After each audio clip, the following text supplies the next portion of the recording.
This is MJ. I'm an author, I'm an artist, I'm an analyzer. You can find all my work at mjwinners.com. Welcome to my review of Kamen Rider Gavv, Episode 3. And I gotta say, this is an interesting one. I liked it a lot, and the longer the show is going, the more I like it, and the more kind of interesting and different things I'm seeing in it. I'm getting, even though it's modern Kamen Rider, and it's very silly in a lot of ways, and it's got the goofy gummy stuff going on. It has a very serious vibe to it, which I like because I'm an adult, and my Japanese children's television shows are also adult in nature. The thing is, I admit freely that this is programming for children.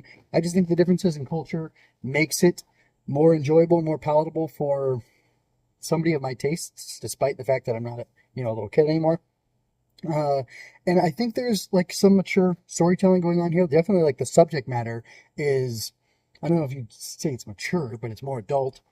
It's more deadly. There's, people being hurt in, major serious ways that you don't get in Power Rangers or, Pudgy Pig swallowed people in MMPR, but they didn't get turned into confections and, dark or otherwise, and actually get eaten by people. There was a monster and the Rangers came out of there, right?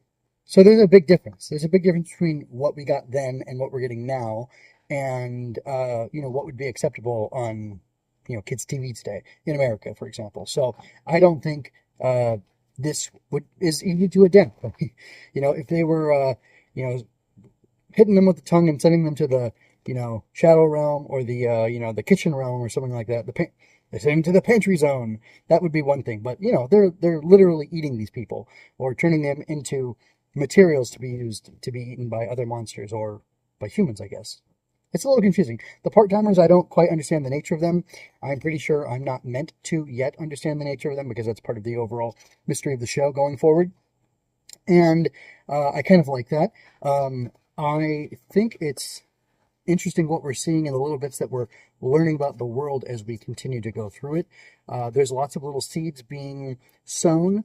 Hanta and Sachika having a relationship, and her friend as well, who works for her, having a relationship, a pre-existing relationship, because he needs to hire them for uh, their labor to do stuff like scan social media or whatever.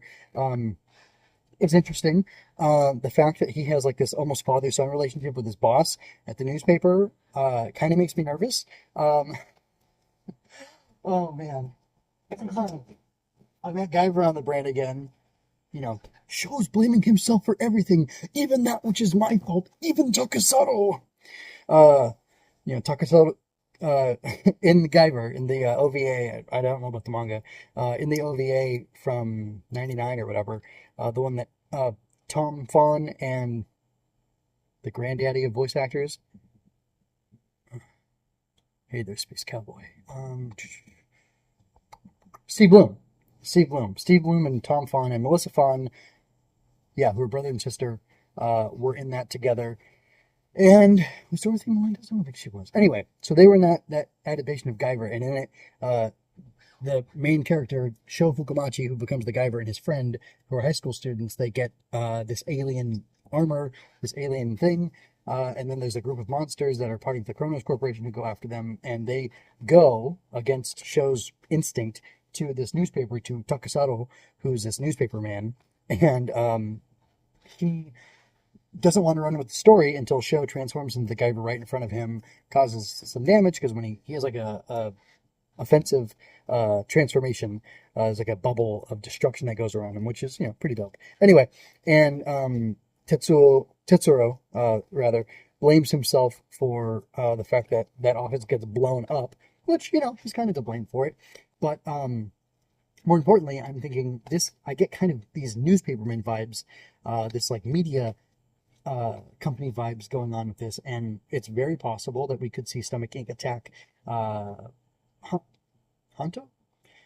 Hunter's boss, because he's involved with getting them exposed potentially. We'll see what happens, because Hunt is, going to be a secondary writer, so he's got main character plot armor, but people around him aren't necessarily. And they said they have a father-son relationship, and that definitely puts up a flag for this guy to be killed somehow or turned into one of the pressed and be rescued later throughout the season or whatever. And he gives them good advice, and they have this established relationship, and it feels very cozy. It feels very warm. Also, the relationship that Hansa has with Sachika and her helper feels very close, and it feels very warm, even though he barely knows them. He's only used their services 3 times, which I guess this would be the 4th. But then even I didn't catch his name, but the guy who fed your boy Shoma, he is this blue collar yakuza feeling kind of guy. The way he talks is like that.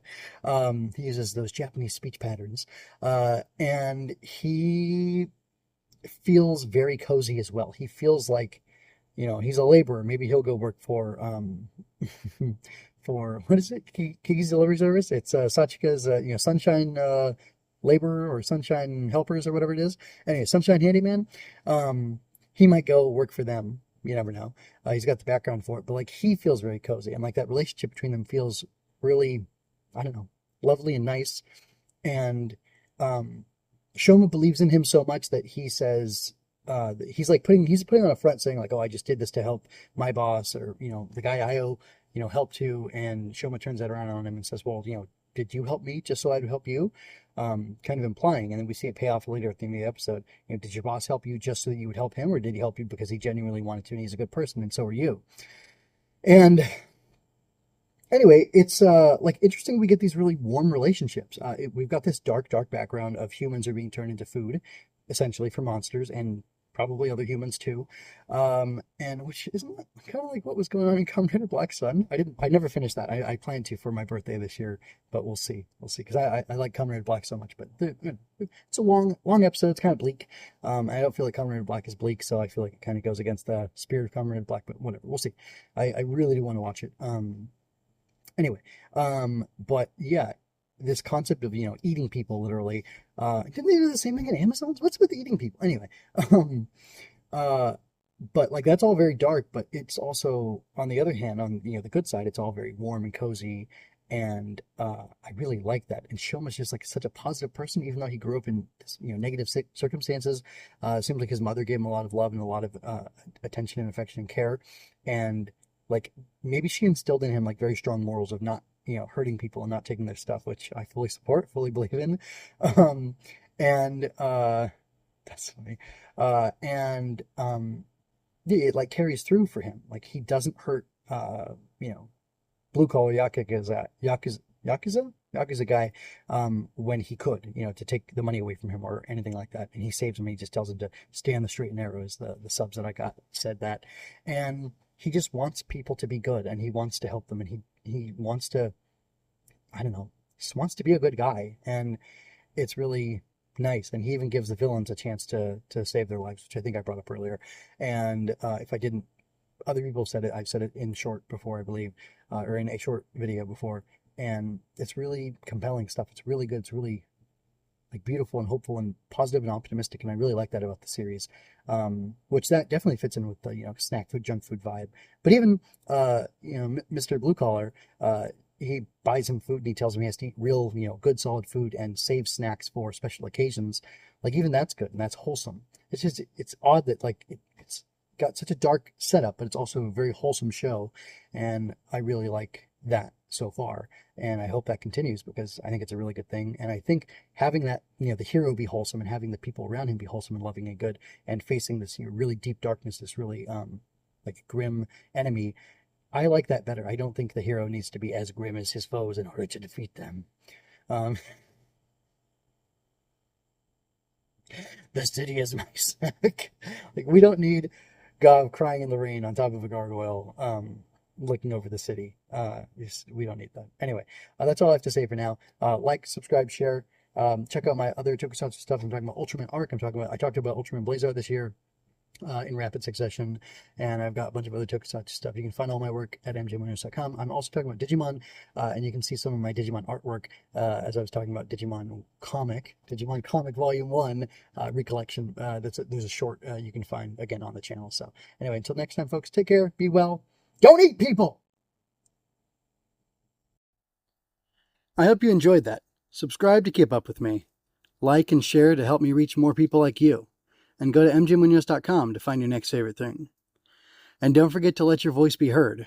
Stories are always better when you're part of the conversation. Until next time, be well. This is MJ signing out. This has been a Story Over Everything production.